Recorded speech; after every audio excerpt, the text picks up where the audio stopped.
Assalamualaikum warahmatullahi wabarakatuh. Selamat pagi, anak sekalian. Hari ini kita kembali bertemu dalam pembelajaran jarak jauh secara online pada pelajaran geografi dengan lanjutan materi tentang Indonesia Poros Maritim Dunia. Kompetensi dasar dari yang kita akan bahas pada hari ini adalah menjelaskan perkembangan jalur transportasi dan perdagangan internasional di Indonesia. Kemudian yang kedua adalah menjelaskan potensi dan pengelolaan sumber daya kelautan di Indonesia.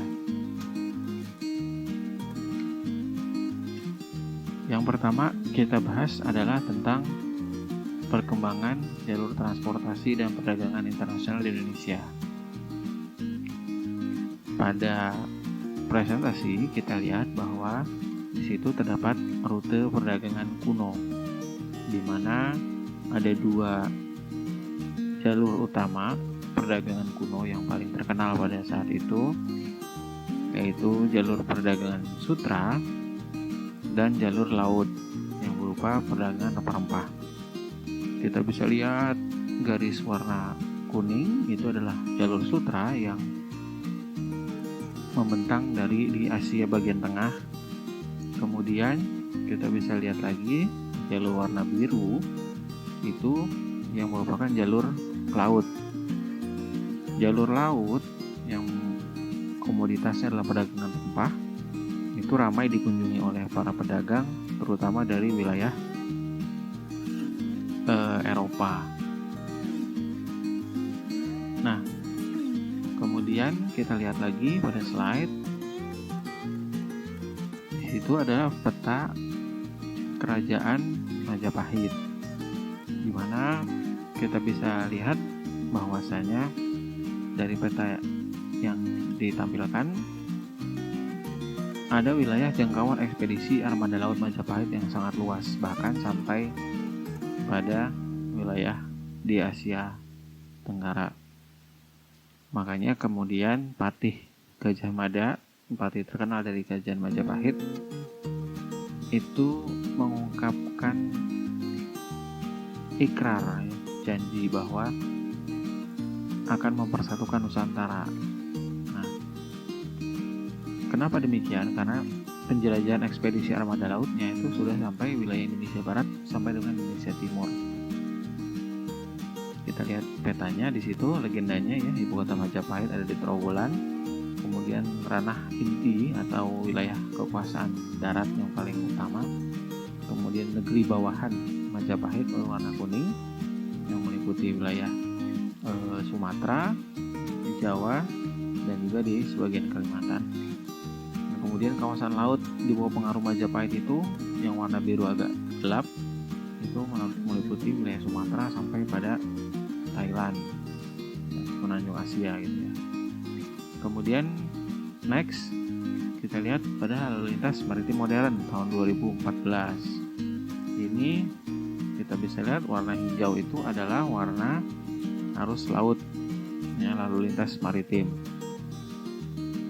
Melihat bagaimana Indonesia dikepung oleh garis-garis warna hijau. Kenapa demikian? Karena memang Indonesia merupakan salah satu daerah yang lalu lintas maritimnya itu sangat ramai. Kapal-kapal dagang dari wilayah Eropa kalau mau ke misalnya mau ke Amerika itu melewati ya, semenanjung Afrika, kemudian masuk ke wilayah Asia melalui Indonesia. Kalau kemudian mau ke Australia ya tinggal arah ke Australia, atau misalnya kalau mau langsung ke Amerika melewati menyeberang Samudra Pasifik di situ. Nah, kenapa ada warna hijau terang dengan warna hijau yang tipis? Itu menunjukkan bahwa tingginya intensitas pelayaran di garis tersebut, ya. Nah, lihat bagaimana Indonesia itu sangat terang semuanya ya dari garisnya, sehingga bisa diketahui bahwa Indonesia merupakan arus lalu lintas maritim modern. Nah, ini adalah next slide adalah jejaring rute dan armada kapal penumpang PT Pelni. Ada yang berwarna merah itu yang lebih sering, 4 kali dalam 1 bulan. Ada yang warna hijau di bawah merah, kemudian warna biru, warna krem, dan juga warna ungu. Kemudian next slide ada jejaring rute angkutan laut perintis. Ini adalah untuk membuka daerah-daerah yang terpencil atau terisolir, di mana moda-moda transportasinya tidak dapat dioptimalkan secara komersil. Kenapa? Karena penduduknya terlalu sedikit yang melakukan interaksi wilayah. Kemudian juga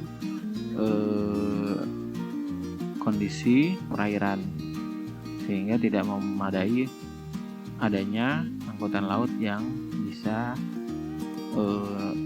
lebih banyak intensitasnya. Nah, kemudian next slide ada pelayaran rakyat. Pelayaran rakyat, contoh-contohnya ya, pelayaran rakyat itu ada kapal-kapal penangkap ikan. Kalau kita lihat kapal-kapal penangkap ikan itu khas dengan tiang-tiangnya ya, tiang layar. Kemudian kalau angkutan perhubungan antar pulau itu tidak menggunakan tiang-tiang penyangga jala ya nanti ya, untuk mengangkat jala dan sebagainya macamnya. Nah, di Indonesia perkembangan pelayaran dan perdagangan juga dibarengi dengan penelitian bawah laut. Penelitian bawah laut di Indonesia itu sudah dimulai sejak tahun 1600-an sampai dengan 1850 yang ekspedisi asing yang melalui perairan Indonesia. Kemudian ekspedisi oleh peneliti Indonesia dan kerjasama dengan asing setelah tahun 1960. Itu sudah banyak sekali catatan-catatan sejarah yang penelitian-penelitian dunia yang berada di wilayah kelautan Indonesia, baik yang dilakukan oleh peneliti Indonesia sendiri maupun peneliti dari asing, atau bahkan keduanya bekerja sama. Nah, setelah tahun 1960, ekspedisi oseanografi pertama dengan koordinasi nasional itu melibatkan 3 kapal, RI Jalanidi, Nidi, KM Derajat, dan RI Tamrau. Kegiatan yang di kawasan yang dilakukan di kawasan Indonesia Timur. Ini adalah operasi Baruna 1 dan Baruna 2. Kemudian ini adalah bentuk-bentuk ekspedisi oleh peneliti Indonesia dengan kerjasama asing mulai dari tahun 1986 sampai dengan tahun 2010. Tujuannya adalah menemukan sumber daya biota, baik itu yang sifatnya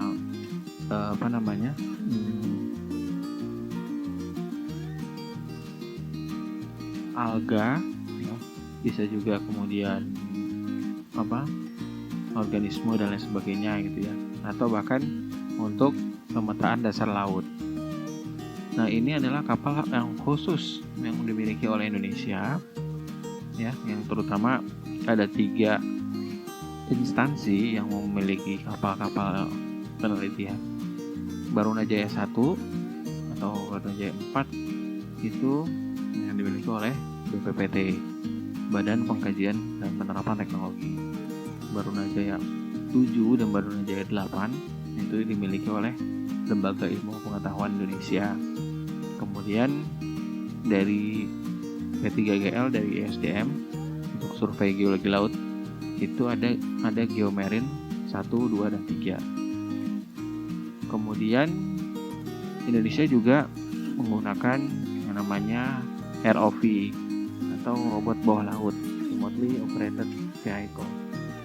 Dulu ROV ini digunakan dalam kajian dasar laut pasca tsunami di Barat Aceh. ROV juga digunakan untuk banyak kecelakaan bawah laut, baik itu tenggelam kapal atau jatuhnya pesawat terbang di laut misalnya, ya, untuk menemukan puing-puing pesawat. ROV juga berhasil digunakan untuk merekam kehidupan ikan koleakan di gua-gua bawah laut di sekitar Laut Sulawesi pada awal Juni tahun 2006. Nah, itu adalah penjelasan tentang perkembangan jalur laut dan bagaimana laut Indonesia itu menjadi jalur laut perdagangan, pelayaran maupun penelitian. Kita lanjut pada peran laut bagi manusia.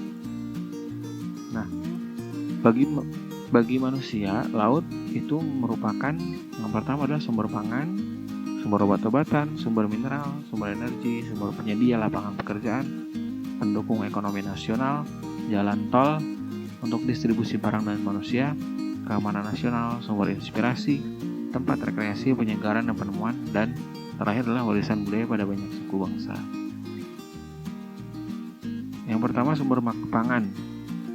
Ini sudah masuk pada kompetensi yang kedua, yaitu menjelaskan potensi sumber daya laut di Indonesia.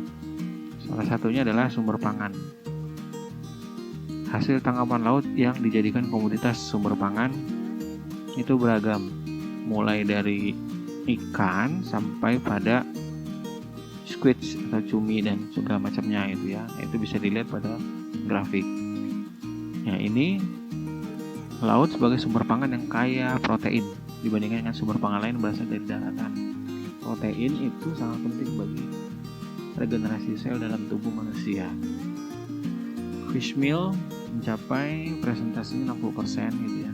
Kemudian soybean meal yang ada di daratan itu rata-rata tidak sampai lebih dari 40%. Sementara protein pangan laut itu mempunyai protein yang cukup yang sangat tinggi, yang sangat berguna bagi regenerasi sel. Kenapa harus regenerasi sel? Karena ketika seorang sakit, maka selnya yang terganggu. Ketika sembuh, maka selnya memperbaiki keadaan. Jika seseorang memiliki kemampuan sel yang sangat baik, artinya kemampuan regenerasi sel yang sangat baik, maka otomatis penyembuhan dan segala macam penyakit akan dilakukan dengan cepat. Nah, oleh sebab itu rangsangan dari obat dan segala macamnya itu sebetulnya fungsinya adalah untuk meregenerasi sel. Jadi itu pentingnya sumber protein dari pangan laut atau dari sumber bahan dari pangan laut. Kemudian ini contoh next adalah sumber jenis-jenis ikan ya dengan protein laut yang tertinggi. Sumber pangan laut yang berasal dari laut itu kaya akan omega 3 dan omega 6 yang baik bagi perkembangan sel-sel otak. EPA bandeng itu mencapai 3,39 per 100 gram. Kemudian DHA-nya 9,48 yang paling tinggi. Jadi rajin-rajin makan bandeng, maka sel-sel otak kita itu akan kaya dengan omega 3 dan omega 6 sehingga penyakit-penyakit yang menjadi degeneratif terhadap sel-sel otak itu akan jauh potensinya sangat kecil gitu. Juga bisa meningkatkan kemampuan dari otak kita sendiri. Makanya kenapa orang-orang Jepang yang konsumsinya itu sushi, sashimi yang berbahan dasar ikan-ikan yang mentah dan langsung dimakan itu tidak mengalami proses-proses seperti menggoreng dan segala macamnya. Orangnya sumber daya manusianya lebih bagus dibandingkan dengan orang Indonesia. Ya. Makanya kenapa? Karena makanannya ikan-ikan mentah seperti sushi, sashimi dan segala macamnya. Kenapa demikian? Karena kandungan EPA dan DHA-nya masih murni, masih alami, belum rusak oleh lemak gorengan dan segala macamnya. Kemudian ada pengelompokan ikan. Ikan juga dikelompokkan di beberapa tempat. Jadi berdasarkan distribusi vertikal ada ikan epipelagis. Ikan epipelagis itu umumnya ikan yang berada di atas di atas. Maksudnya adalah kedalamannya tidak terlalu dalam gitu ya. Sinar matahari masih sangat kaya di situ. Kemudian ada mesopelagis. Di mesopelagis biasanya adalah ikan-ikan yang mampu menyelam dan bernapas dalam kondisi yang sangat lama. Kemudian ikan laut dalam. Ikan laut dalam adalah ikan yang punya kemampuan khusus, mampu beradaptasi pada kondisi yang sangat ekstrim. Kenapa ekstrim? Karena ikan laut dalam itu berada pada lingkungan dengan tekanan air laut yang sangat berat, sangat tinggi, kemudian suhu yang dingin dan tidak adanya sinar matahari yang mampu masuk ke dalam laut, sehingga keadaan lingkungannya adalah gelap. Berdasarkan tempat hidupnya, ada ikan karang, ikan yang memang hidup khusus di karang, misalnya seperti clownfish ya, kemudian banyak macamnya. Kemudian ada ikan oseanik. Ikan oseanik memang mereka tidak tinggal di karang, tapi langsung berada di laut lepas. Contohnya misalnya di gambar ada ikan pari ya, itu adalah ikan oseanik. Produktivitas ikan di Indonesia, dari 7.000 jenis ikan di dunia, 2.000 jenis ikan terdapat di Indonesia. Potensi lestari sumber daya ikan mencapai 6,4 juta ton per tahun, dengan rincian ikan pelagis besar 1,16 juta ton, ikan pelagis kecil 3,60 juta ton, ikan demersal 1,36 juta ton, ikan karang 0,14 juta ton. Industri perikanan baik dibedakan menjadi 3, dan ini juga merupakan pembagian sesuai dengan jenis pembudidayaannya. Kalau untuk perikanan tangkap itu merupakan ikan pesisir, ikan lepas pantai. Perikanan budidaya perikanan perairan pesisir, dan budidaya lepas pantai. Pada pengolahan ikan ada pengolahan tradisional dan modern. Industri perikanan tangkap di Indonesia di tahun 2014 capaiannya. Kemudian tabel berikutnya adalah tentang total perikanan tangkap di perairan laut, perairan umum.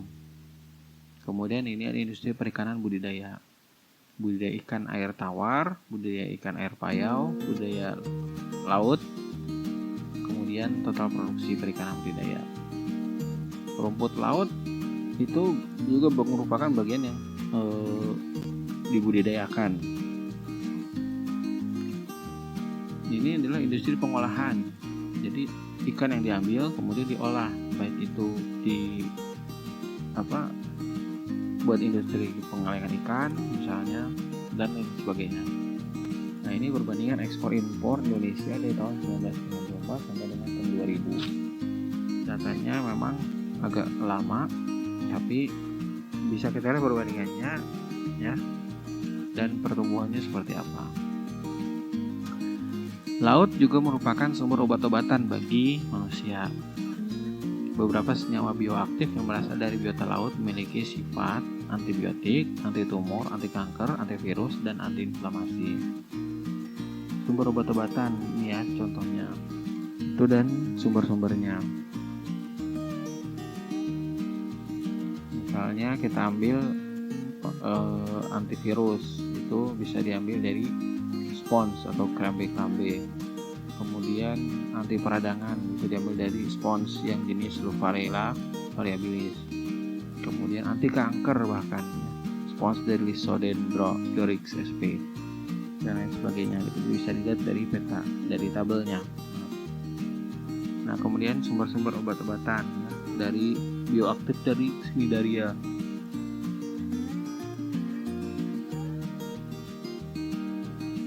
Cnidaria sp yang pertama A, kemudian yang B itu Ricenia sp, Sarcophyton sp, C, dan Briareum. Nah, itu adalah potensi bioaktif dan komposisi dari bioaktifnya. Next, laut merupakan sumber mineral yang terkaya di dunia. Kerusakan yang terjadi di tanah dan proses erosi yang terus-menerus terjadi menyebabkan mineral di bumi, mineral dari daratan itu dibawa oleh air dan ngumpul semuanya di lautan. Nah, kandungan mineral dalam air laut susunan garamnya adalah NaCl 77,75%. Makanya air laut itu asin. Kenapa? Karena NaCl-nya mencapai 77,75%. Sisanya adalah mineral-mineral lainnya.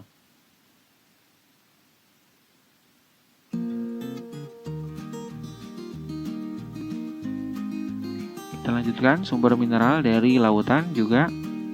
Contohnya adalah biota laut teripang.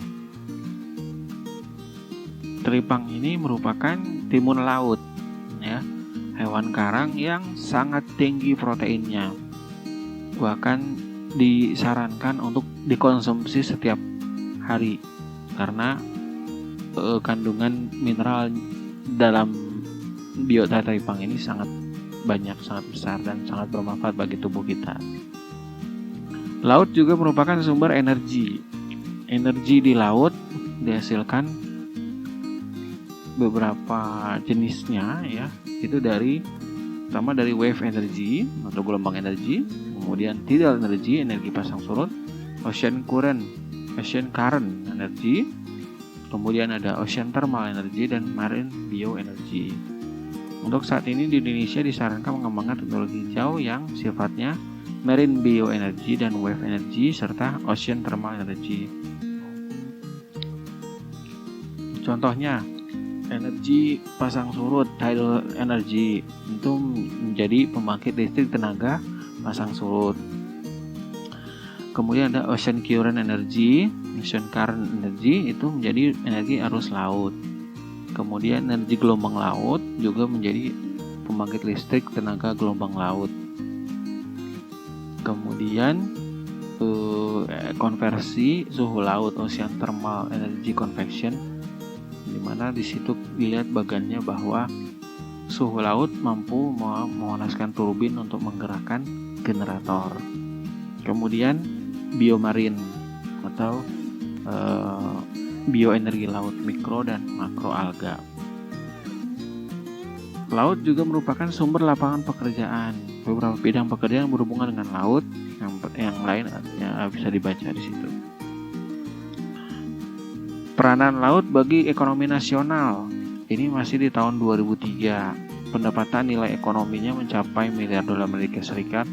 Itu bisa dilihat, dibaca itu ya. Ini potensial sekali, ya, masih sangat potensial. Bahkan wirausahawan yang berasal dari sektor kelautan itu masih sangat sedikit. Jadi kita masih punya kesempatan untuk bisa ikut andil dalam ekonomi nasional di bidang kelautan. Nah, ini adalah total peranan ekonomi nasional dari sektor kelautan. Itu tahun 2015 mencapai 1,2 triliun per tahun. 1,2 triliun dolar per tahun, atau 7 kali dari APBN tahun 2015. Lapangan pekerjaan mencapai 40 juta orang, sepertiga total angkatan kerja di Indonesia. Nah, kemudian laut sebagai tol laut atau transportasi yang memudahkan pemindahan barang dari pulau-pulau. Jadi, tol laut yang digadang-gadang oleh pemerintah, terutama Presiden Jokowi, itu bukan membangun infrastruktur atau membangun sarana jalan tol, ya, tetapi menyediakan kapal-kapal yang berukuran besar untuk pengangkutan antar pulau dalam waktu yang sesering mungkin. Kenapa harus sesering mungkin? Agar distribusi logistik dari pulau ke pulau bisa lebih mudah. Itu namanya adalah tol laut.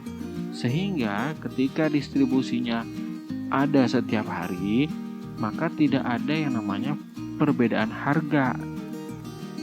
Misal gini, kalau di Jawa harga semen satu sak misalnya 100.000, sementara di Papua misalnya harga semen bisa mencapai 1 juta. Kenapa?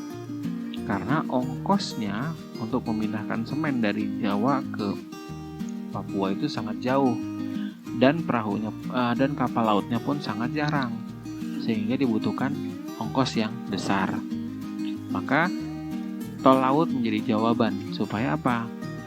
Ada rasa keadilan, baik itu di barat maupun di timur, dalam hal pembelian logistik, gitu ya. Itu sangat terasa ketika kemudian BBM atau pengangkutan BBM menjadi lebih sering. Dulu sebelum ada tol laut, orang di Papua membeli minyak itu 3 kali lipat dari harga di Pulau Jawa. Tapi sekarang semua sudah rata. Kenapa? Karena distribusi BBM yang tadinya 1 bulan sekali ini menjadi lebih sering, misalnya seminggu 4 kali, sehingga tidak ada yang namanya kelangkaan. Ketika ada kelangkaan, harga naik. Maka ketika tidak ada kelangkaan, maka harga akan stabil gitu. Kemudian peran sebagai tol laut yang lainnya misalnya rancangan arsitektur tol laut. Akan dibangun 7 pelabuhan utama. Kemudian 67 pelabuhan tipe triple S, kemudian 24 pelabuhan utama, 3 pelabuhan pengumpul, dan 7 pelabuhan pengumpan. Ini bisa dilihat di slide. Jadi seperti itu, sehingga nanti diharapkan distribusi barang secara nasional itu akan cepat dan merata. Nah, kemudian laut juga menjadi pertahanan dan keamanan nasional. Laut Indonesia yang sangat luas ini itu sangat mudah diakses dan berpotensi untuk terjadinya beberapa peristiwa, misalnya seperti illegal fishing, menangkap ikan tanpa ada izin, human trafficking, perdagangan orang, penyelundupan, terorisme, pencari suaka, bahkan sampai pada konflik perbatasan. Nah, adanya sistem pertahanan keamanan yang maksimal di laut demi menjaga pertahanan keamanan nasional. Ketika Ibu Menteri Ibu Susi Pujiastuti menjadi Menteri Kelautan, beliau sangat intens untuk melakukan tindakan hukum berupa penenggelaman kapal pencuri ikan. Kenapa demikian? Karena illegal fishing di Indonesia itu mencapai untuk mendapatkan keuntungan maksimal tanpa membaginya kepada Indonesia. Maka ini yang disasar. Supaya apa? Supaya nelayan kita yang lebih banyak mendapatkan potensi kelautan di wilayahnya sendiri, bukan orang yang mencuri ikan dan sebagainya. Berikutnya, peran laut sebagai tempat wisata, penyegaran, dan inspirasi. Ya, ini berjenis-jenis aktivitas pariwisata bahari, sunbathing, berenang, parasailing, dan sebagainya. Nah, 5 komponen utama dari pendukung pariwisata bahari: objek wisatanya sendiri, transportasi menuju dan berada di wilayah wisata, kemudian pelayanannya, promosinya, dan informasinya. Kemudian, nah di sini ada 12 lokasi wisata bahari unggulan di Indonesia yang bisa dilihat gitu. Selain sebagai tempat wisata, Laut Indonesia juga banyak sekali ditemukan penemuan-penemuan, termasuk misalnya kemarin tahun 2000-an menemukan penemuan gunung raksasa di bawah laut di perairan Samudra Hindia dengan diameter 50 km dan tinggi 4,6 km. Kemudian potensi yang sangat besar itu juga pariwisata juga menyumbang 10% ya dari total pendapatan pariwisata di Indonesia. Nah, ini titik selam mulai dari Pulau Weh, ujung barat hingga Raja Ampat di ujung timur.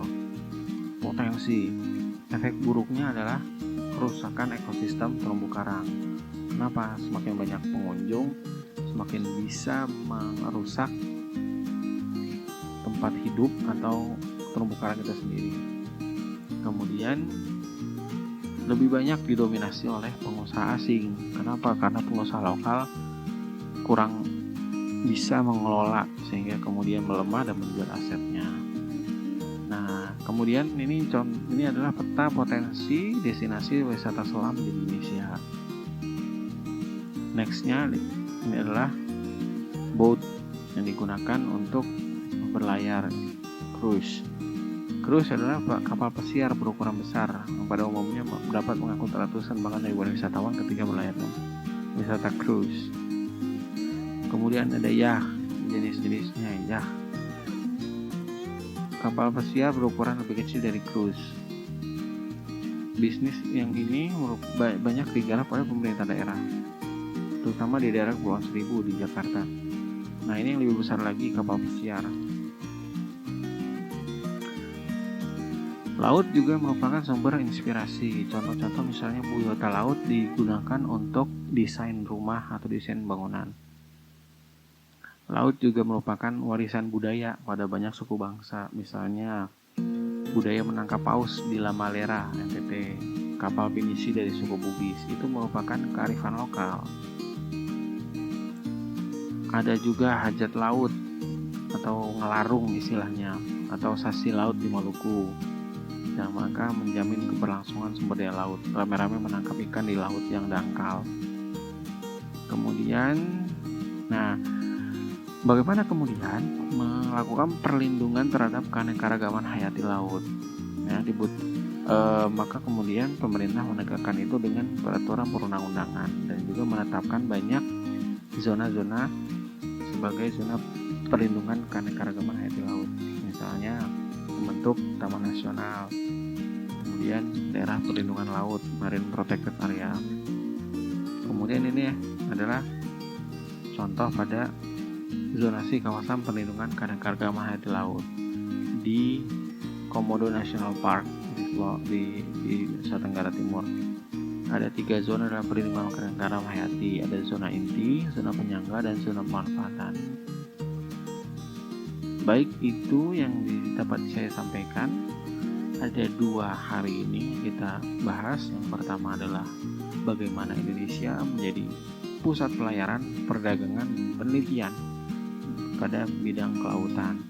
Kemudian yang kedua adalah bagaimana potensi yang luar biasa dari potensi kelautan Indonesia. Maka harusnya dari potensi kelautan Indonesia saja kita harusnya sudah bisa menjadi negara yang superpower atau sudah adidaya.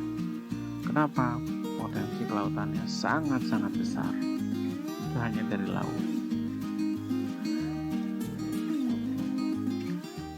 Baik, itu saja materi paparan materinya. Kita lanjut pada instruksi pembelajaran berikutnya. Terima kasih.